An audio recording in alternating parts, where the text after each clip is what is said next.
How to make a shortcut for Minecraft on your desktop. Now, most of the time, after downloading and installing Minecraft, it will automatically create a shortcut from your desktop. But if it's not visible or if the shortcut was not created after installing, then you can actually manually do this. So for you to do this, just head out to your desktop.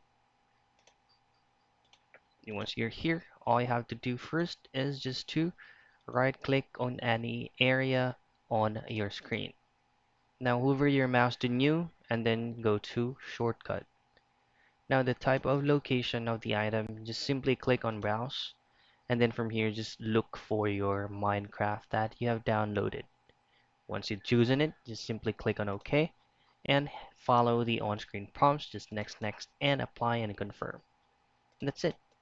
That's how you make a shortcut for Minecraft on your desktop.